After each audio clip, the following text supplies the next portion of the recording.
All right, this is Dan Meehan for Fight News Australia, and today we have Tim Schultz, who takes on Quillan Salkilld on August 17th at Eternal MMA 61. Tim, how are you? Yeah, not bad, man. Just got back from the gym probably half hour ago, got a quick bit of bite and sit down for an interview, go back to a couple of PTs and get ready for wrestling. Brilliant. Are you in MMA full time? I know a lot of guys on the local scene sort of still have day jobs. Are you in this full time at the moment? Yeah. So I get to spend like 4 or 5 hours a day at the gym.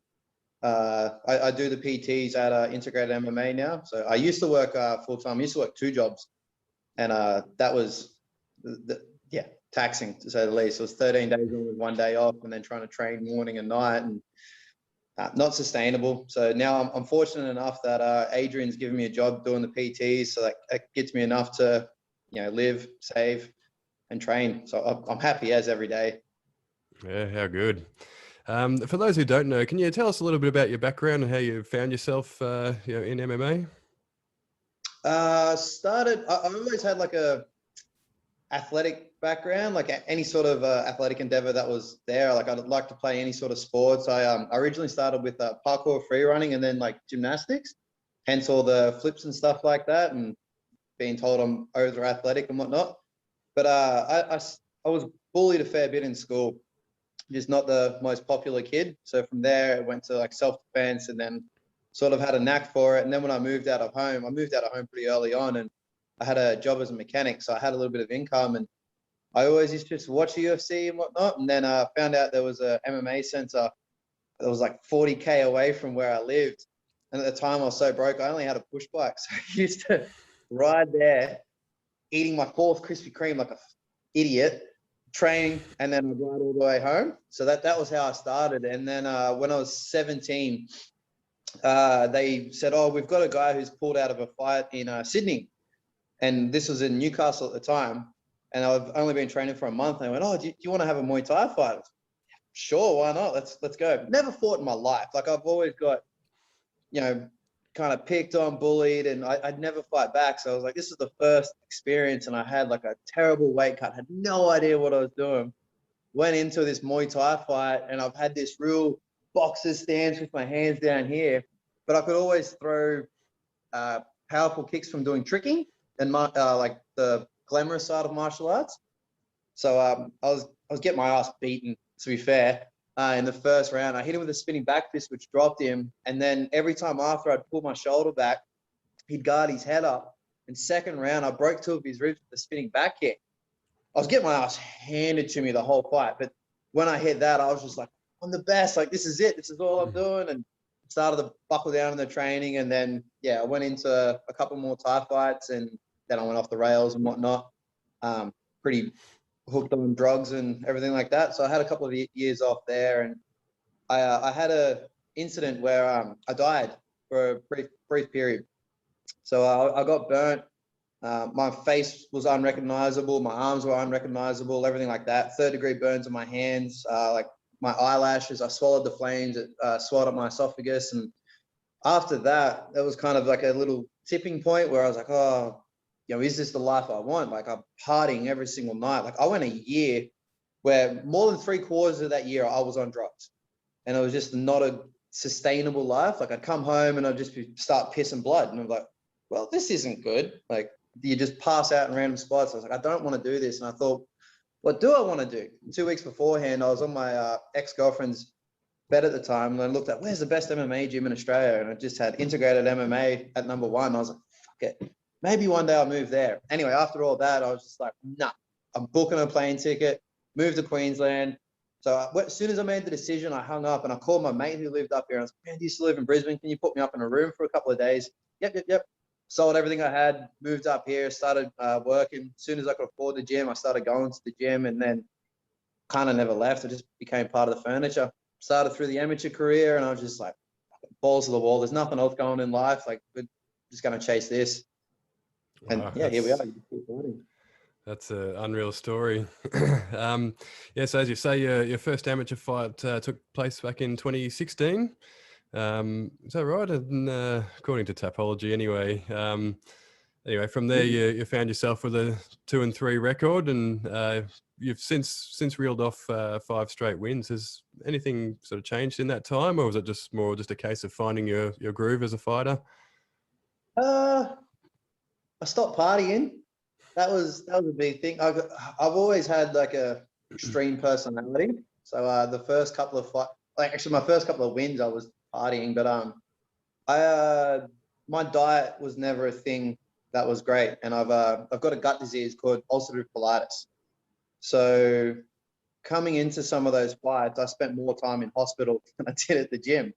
So it was just a battle just to get there, and I didn't know what I was doing or anything like that. And I was always overtrained, and I started working with Geordie Sullivan, the fight dietitian. So that was right around when I started magically racking up wins, and I started feeling better and everything like that. That's when I started to, really get the ball rolling. It was that fight, the fight before Mark Maysfield. I was passing out at work and like everything like that, and I had to get rushed to the hospital, and they did blood transfusion, iron transfusion, potassium injection, everything like that, just to get me back on. And I was like, I've got to stop this stupidity in life. So I started working with Geordie, just started not training like a twat, basically. So I wouldn't leave the gym. I just train all day, every day, sleep 3 hours a night, eat shitty food, wake up, go again, and you're just running your body down. So when I became more educated, sort of thing. It was like not overtraining, training smart rather than hard, dickhead, same thing. And then from there, it was kind of more of a you or me approach to whoever I was fighting. Like you watch some of my earlier fights, and it's like, oh, fun and game sort of thing. And like I've helped the dude up. I was knee slicing. I punched the guy in the face, and like when I knee sliced, I grazed his cup, and I was like, oh, you're all right, man. And coach looked at me like, what the fuck are you doing? Like punch him in the head. It cost me a split decision where I could have finished the fight. I asked Peter after. I went bang, bang. And I thought I saw Peter jump in, but I was too worried about everything else rather than finishing the guy. Juwan Tarakia, he's a fantastic guy. It was one of my favorite fights. But like I could have finished it, and not having that attitude of it's you or me cost me the fights at the time. Now I go in there and I'm trying to put an end to whoever's life is in front of me. Like in the nicest way, I want to punch a hole in everyone's head. Absolutely. So I found a bit of a ruthless streak there. But so you made your pro debut back in November 2019 with a TKO win. So you must have thought, how good is this? And shortly thereafter, of course, the world shut down. So how frustrating was the wait for your second crack in the professional ranks? I was a week out from my second outing as a pro, and then everything got canned. So I was in the middle of the weight card. Everything was like that, and it screwed me over because that fight camp, so my pro debut, I had nerve damage from the nerves that run down through the column between your upper rib and your shoulder blade. They were all squished. So if you look at the fight, or if you look at me in the fight, I've got no left pec. My left arm had atrophied to where I had no muscle. My jab didn't really have any sting in it, and my left lat had nothing. So that was an issue for the first fight. And then when I'd come good, I was like, I'm gonna do everything I possibly can to make this next one as good as possible. Excuse me. Oh, noodles. Yeah, so going into that one, I tried to make everything perfect, and I was in the middle of the weight cut, and then they closed everything down. But when the time came to do it a second time, I think the same thing might have happened, and I was already in a calorie deficit of like 180,000 or something.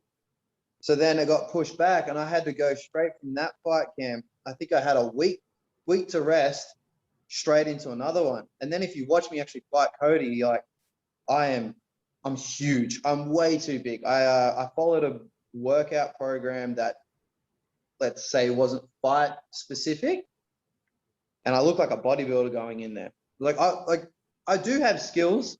Like I'm very well rounded. I've got a lot of fancy stuff that I can use when the time's right. But when you're that big and heavy, you get past that first round, and your heart's just trying to pump blood to those muscles, and you just, Jesus Christ, like it's all well and good to look that big, but it's pretty fucking useless. But yeah, sorry, that was a off-winded topic, but yeah. All good. But yeah, I guess a common theme among fighters I've spoken to is that the COVID shutdown was a blessing in disguise in a way, and they got to train and sort of work on things that they wouldn't have otherwise been able to with the the pressures of a fight camp. Was that the case for you as well? Absolutely. Actually, that's a very fair point. Jamie Spawn, my old roommate, he is a black belt, not was, one of the better black belts in the country, MMA fighter himself.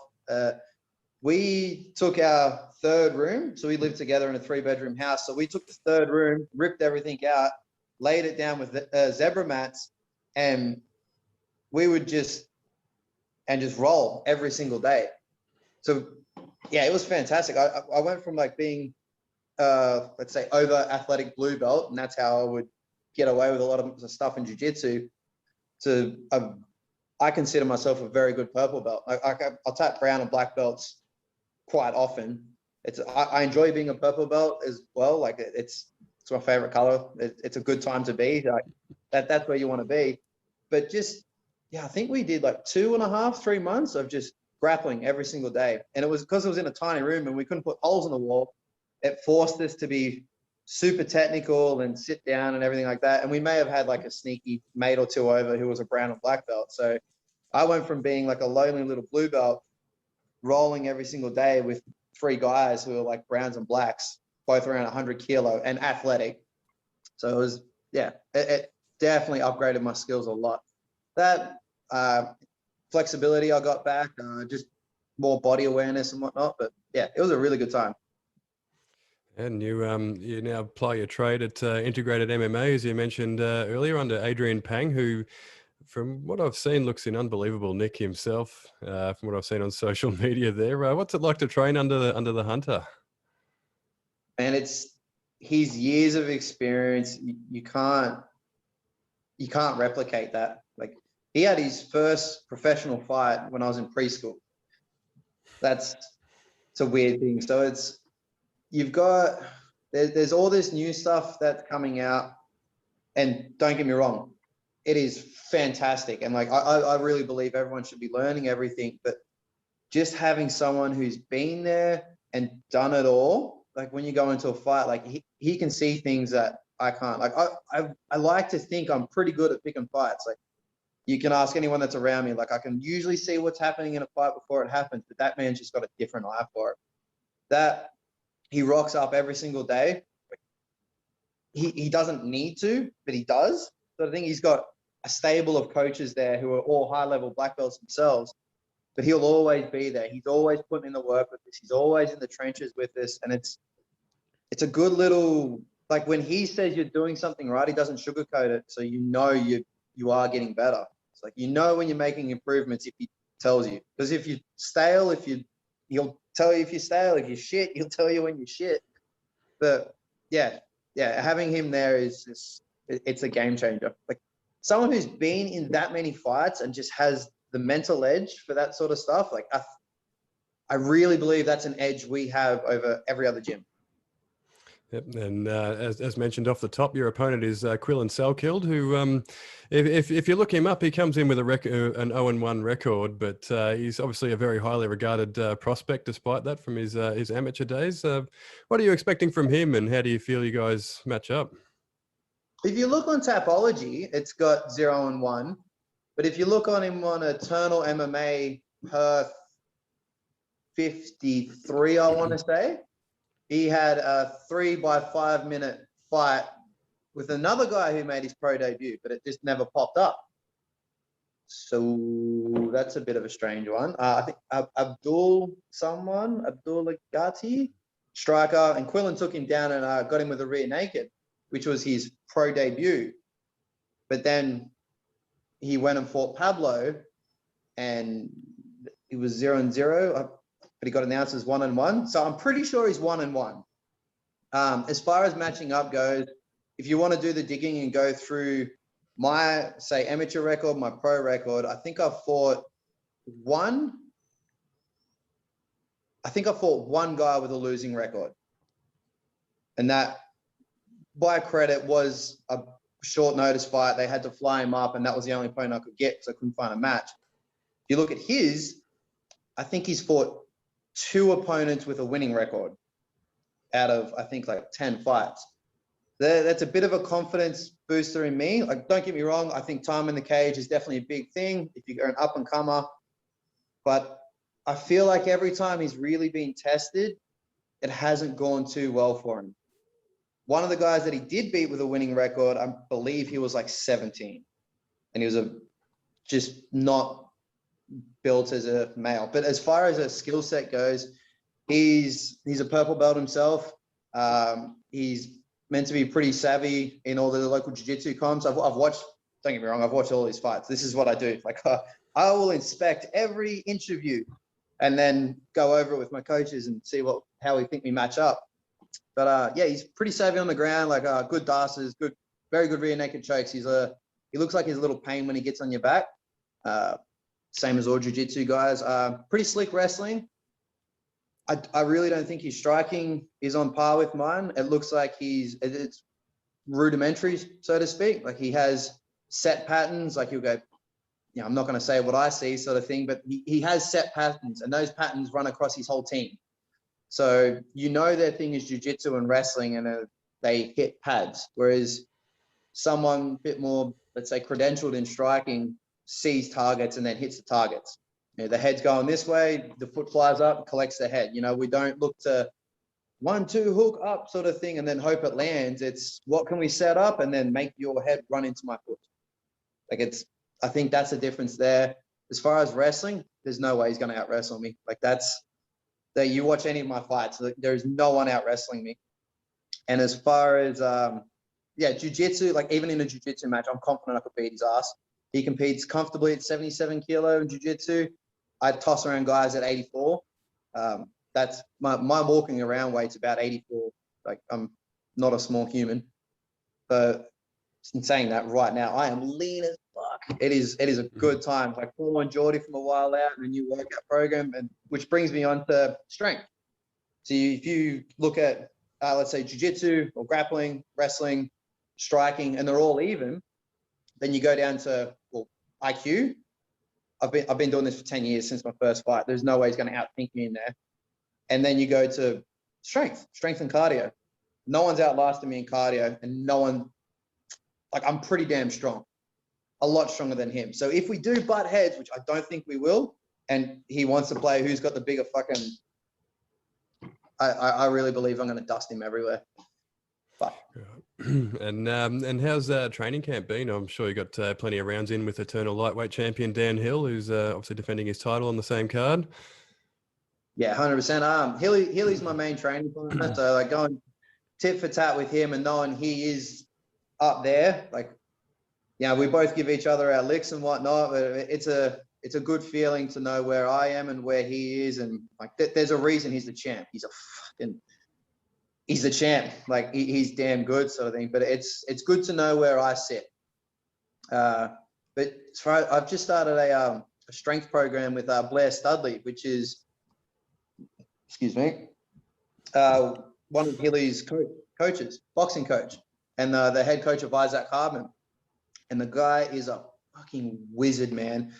Just having my workout set in phases, so like, I'm not lifting heavy the whole way through. Like, I do my heavy lifts and then I go into my, different phases. I'm not going to give away secret sauce because it's my secret sauce now, you know what I mean? But like, I just finished doing one of the phases then, one of the workouts from phase 3, but in the gym, man, I'm faster than ever. I'm stronger than ever. I'm lighter. I'm leaner. My weight right now is lower than when I started my last water cut. And I'm sitting at about 5-6% body fat, and I feel so quick. I feel so sharp.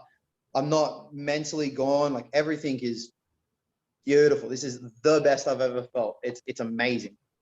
But It's great to hear. And here's a tricky one for you, actually. Dan and yourself obviously compete in the same weight class. Now, I already asked him this question actually when I interviewed him the other day, but could it get a bit awkward if you fight your way up the ranks and he's still holding the title? Nah, not at all. Like, I've got my contracted fights with Eternal. Like, he's the champ, man. Like I'll never fight him. We fight each other all the time in the gym. So like we know what's up. That's all there is to it. As far as it goes for, obviously you look at the UFC, which is your long-term goal. You want to get your finishes. You want to get your titles and whatnot. So him having that belt is like fuck you, Hilly. You got there first, mate. Like I can't be mad sort of thing. But there's a lot of other promotions around, like XFC, Diamond FC, Coastal Combat, everything like that. XFC, yeah, I think XFC, HexFC. I might have said one of them twice. I can go fuck up another dude for one of those belts. I'll go around and collect those. And then when Hilly ever gets signed for the UFC or whatever happens, I'll go get Eternals. Like I want to make sure I punch a hole in every other lightweight's head before I move on to the next stage. So I'm comfortable. I don't want to pick fights. I don't want to fight guys with losing records. It's what pains me a little bit when Quillan is 0-1. I'm like, I know you're 1-1. I want to fight guys with winning records, but at least an even record. I was like, he's not 0-1. Yeah. It's pretty much the same answer that Dan gave as well, so that's good because that could have been awkward otherwise if I had have released both of these interviews and differing answers. So that's good. So now, assuming of course that you're successful against Quillan, is there anyone else in the division at the moment that you've got your eye on? Not really. Actually, I was talking to coach today. Not so much. Not really. It's more, I try to follow coach's plan. Like coach has got an idea of what he wants me to do. There is one bloke, which I'd like him to win a couple more beforehand, just so like I've got him there. And he's going to have his pro debut on the next FC, which is Christian Marino. Just when he fought my mate, Trevor Sinclair. And just a lot of and it's not for anything else apart from I just want to smack him. He just talks a lot of shit, and then he'll say one thing in front of you, then at the crowd he's cheering a whole different thing and just carrying on like a larrikin. But he's got a big body, man. I reckon there's a spinning heel kick that'll slide right up under those elbows. Like that's just how I see that. Like, and again, like he's meant to be some pedigree wrestler.